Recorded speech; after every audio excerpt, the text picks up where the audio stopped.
Kekenhuan Menteri Kebelai Kenduk Hakasing Baar Jong Katayo Kala Sheme Karai Ban Ailat Igi Samlai Kebala Palat Karta Thongkam Bagi Niok Banikon Igi Eksmen Thongkam Hapo Katanat Textiles Bat Kala Menjuru Igi Ordinance Jongka Captain Williamson Sangma State University Amendment Bill Hakabala Pendrung Lang Yaki Katukon Igi Kendon Jongka University Grants Commission Habayakran beginang pathai kubor Menteri Rangba Kejelau Konrad Kongkal Sangma Ulaong Menaduk Kesenam Arajar Khatsan Kam Shimladon ke Jingtung Kam ne ke Eksamen Tongkam Hakatanat Textiles bergeladon bongot kebala pendap gijingkai pentebet kebala day banyu akam makane katanat mereka sorkar kini kalau syai ada ke stipend Ukonrat Kongkal Sangma Ulaong bagidan chispa akan dai pendrungut kinong tray kebala tray naduk Kesenam Arajar Khatsan banerap Hakatanat Textiles Henry Shispa Khatsan ngot Kim Shim La Asho Banyakon ya ke Eksmen Tongkam namar bagila palat igarta jongki bat kila dawa bentongkam bajaki namar bagila pendap gijing hikai Kumta hadin gijing kemi benia bahag sorkar kalarai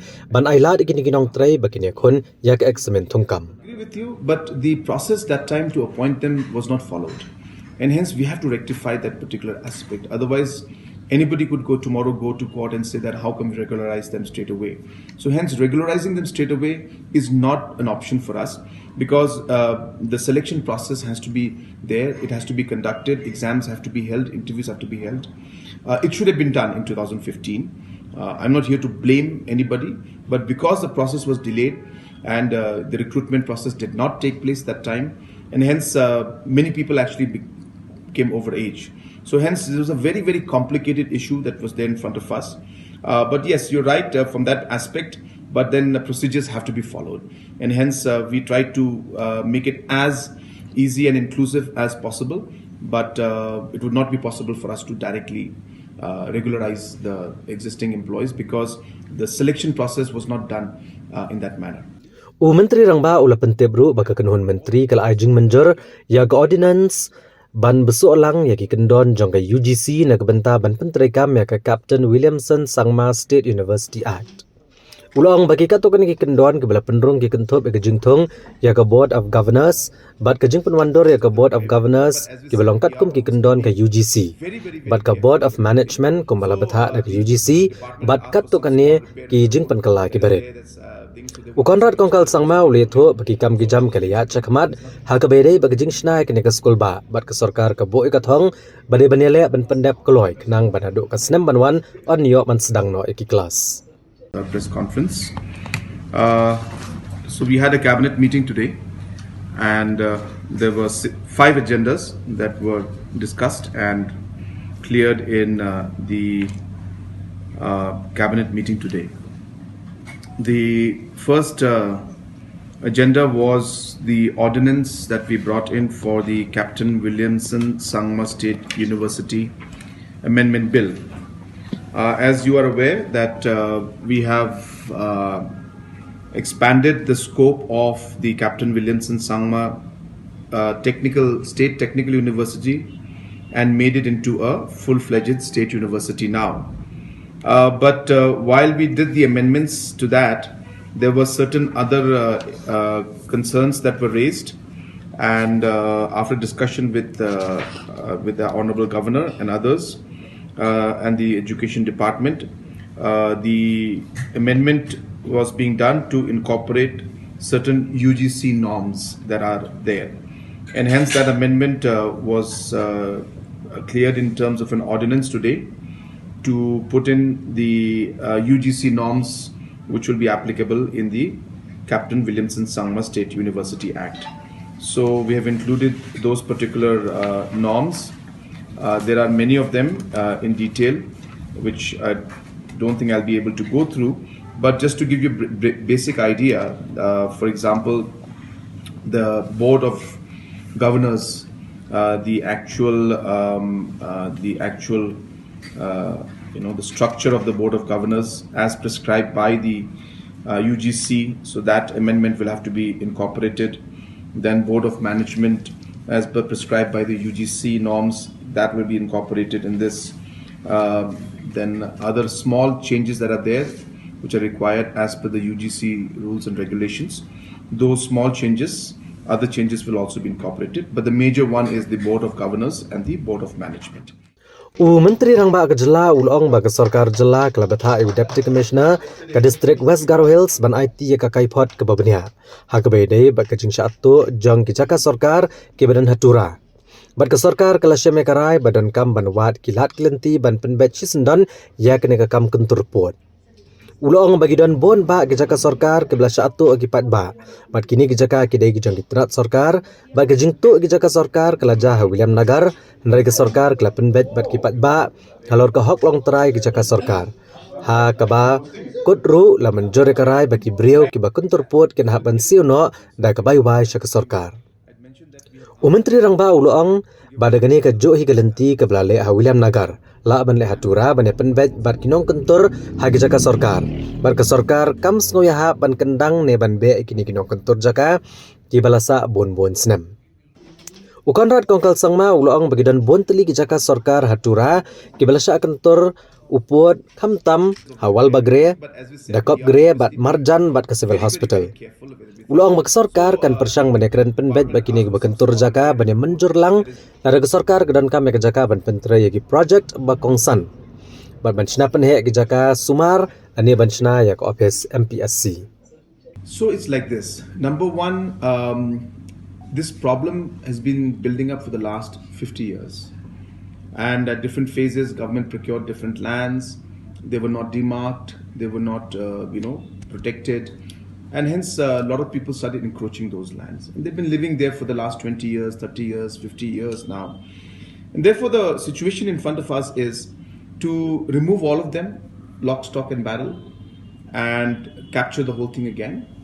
Or come to an understanding amicably where we tell everybody that, look, if there are important projects that government needs land for, now only, so not in the future, now, then we will tell you that please, this area we need. But rest of the areas, which I presume about 90-95% of the areas which have been encroached by the public, the people are there. It's more or less like they have settled out there. So there's no government project as such going on. And hence, I have strongly felt, and I've been speaking about this for a long time, that either we pick up a big fight with everybody and we create a bit of a mess everywhere, or let's find a way in which we can actually amicably settle it. So the lands which are clear of any kind of government projects which we can afford to work and kind of accommodate people, then let's do it. Let's move towards it. And that does not mean we are giving that land to them. The land still belongs to government of Meghalaya, but we have a long-term lease being given out to them, which means government earns revenue also. For example, in William Nagar, the settlement is giving us approximately about 2 to 3 crores per year of revenue. Earlier, we had not come to any decision, and hence we were in limbo. Neither settlement, public is in stress, revenue is not coming in, we're not finding any solution. So, when William Nagar model worked and we saw this revenue coming in, I felt strongly that we can expand this model to other parts. And that's where now in Tura, if we're able to settle, we expect that we should be able to get more than what we getting in William Nagar, depending on the rates, of course. So I really cannot say what the amount will be, but because the area is bigger and more prime, we do expect that we should get slightly more revenue from Tura compared to what it was. So to answer your question, if there are current projects that we need to do, like for example, there was a MPSC area, and there were 10, 15 families settled out there. We had to tell them that we're sorry, we cannot give this land because already half the building is constructed. So we had to, in an amicable manner, we had to ask the people to evict from there. And of course, there was a bit of issue. They were not very happy, but we had to do it from the larger interest of the state. Because as I said, if the land was empty, that's fine. But the building construction had started, MPSC was supposed to be there. And that MPSC office coming up would help the entire Garo Hills region because examination centers would be there. So like that, if there are any big projects where the land is required right now, then we will go ahead and we will tell the public that we need this place. But as I said, in 95% of the cases I've seen that the settlement has been done. People are more or less kind of permanently settled there. There are no government projects going on. So we will be able to amicably find a solution. But as I said, we'll have to come to a understanding in terms of the size, the rate, the demarcation, all those aspects will take place. So that exercise will take some time. So, but what step will the government take? Sir, related to this only, how much land is there So those details is what we want the Tura DC, West Karwal's DC to give us. So those details will come to us. So you will be giving lease? Yes. The ownership will remain with government. William Nagar is the same. Ownership is with government. It's a long-term lease, 30 years, 60 years, 100 years, whatever it is. So that is exactly, yeah. So that's exactly the point. The point is that in the absence of a decision by the government, that is exactly what is happening. People are going to court. But right now, there is going to be a legal document between the government and the leaseholder. So the person who is settled there right now, who is encroached into government land, the government will now sign a long-term lease saying that now we lease this land out to you. So the ownership remains with the government. The person is getting a long-term lease. Based on that long-term lease, the person can now at least get basic things like water supply, electricity, they can even apply for loan from the bank, and they get a documentation from the government legalizing that land, but in terms of a long-term lease. So it's an ownership, but long-term ownership of a government, long-term lease for the public, regularizing the entire process so that no more legal hassles are there in the future. Kekenhuan Menteri Kelasiamru Ikarai Benwengno, ya kekentian backward classes na ke Meghalaya Public Service Commission Regulation, namar Khangdam setia ke jingbo bha yagi backward class ke jela Meghalaya. Habekren beginong patai kubor konrat kongkal sangma ulong ba ke jingdon kekentian ha ke MPSC rules kalong ke bomdan jingmut. Bad kekenhuan Menteri Kelasiamrai bamdai ban bosho ikene kekentian. Kekenhuan Menteri kela ajing menjuru ban penkela temai yaki service rules jang ke Meghalaya Civil Defence and Home Guards bala betharu ya ketenat Home Guards bat Civil Defence banwan ra ke jing penkela ha ke kerdan pulia ka ban long kumjo ba ketenat pulit kena bagian la ban penyak cakmat no ke jing thongkam ha ke ni ketenat sorkar. Made was an amendment in the Meghalaya Public Service Commission regulations. As you're aware that in that particular the order in the resolution that is there and in the rules, the word backward classes also appears in the particular rules of the MPSE, and hence the backward class, as per the reservation policy of the state, there is no reservation for backward class in our state. So hence the word being there in the rules is actually not really serving any purpose. So therefore the decision was made today that since there is no specific reservation for backward classes, and hence there is no need for the word backward classes to be there, and hence we have removed the word backward classes today. Konrad kongkal sangmau la pentebru bagi sorkar jela kan sasya megalenti ban Khangdam no ya ka maumlo acara Semen Limited MCCL. Namar syam la asyo ban penyaj ikene karkana nagadau ba ka jingkan show pisa ka he palat. But what habalat he pisa palat lais paklor tengkah hakini ki khatsan sinam ke balai. Konrad kongkal sangmau loong ba ka sorkar kala persangkat bala ban pen KM ka karkana pen mi do bilat. Nrai namar ka jingmi palat jing babun ki daw an hab ban khang kerdap no yaka. Bad an sale akani hadin ka jing selok bad ki kenhon baper.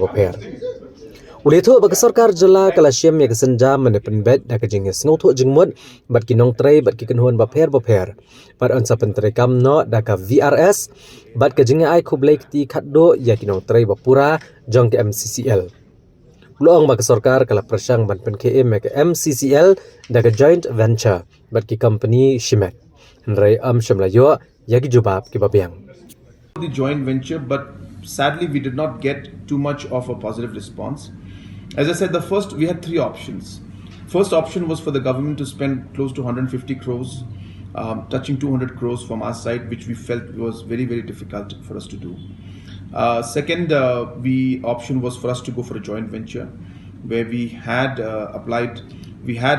given out an expression of interest. We got few players, but the players were not at that level where we felt that they will be able to really do the justice to the kind of scale at which we were talking about the investments, and hence after doing all the evaluations of the different people who had applied, the department, the officials of MCCL, the MD and the board as a whole were not very satisfied with that, and hence after, as I said, deep consultation with everybody, we have all now agreed that the third option is the right way to move forward. But how we move forward in the decision is also important. So till we are not very firm and clear on the different terms and conditions, we would not like to officially say it. But since you've mentioned about the point, I'm just mentioning to you that the decision in that line has been made. Now we're working out the terms and conditions. Yeah, we have, in fact, the government is now moving towards moving towards amicably settling this issue with the stakeholders and the employees. And we have more or less come to a conclusion and a decision along with the stakeholders and employees, where we will be going for a VRS model, and there will be a kind of a golden handshake with the permanent employees in the MCCL. And we will go for closure of MCCL as we are not able to move further because the investments required are quite high, and we have already invested maybe close to 300 plus crores in the last 15 years, tried our best to revive it, but in the given circumstances that are there, the public is suffering, the employees are suffering, the government is not being able to move forward. So the decisiveness has to be there to take one way forward. So we cannot leave it hanging. And hence we have decided as a whole with all the stakeholders that we will be closing it. But it will be done with proper consultation with all the stakeholders in terms of the terms and conditions. So the decision has not been formalized yet because, as I said, we want to make sure that we are clear in terms of the terms and conditions, black and white, before we actually sign off on that. But more or less, all the stakeholders are on the same page.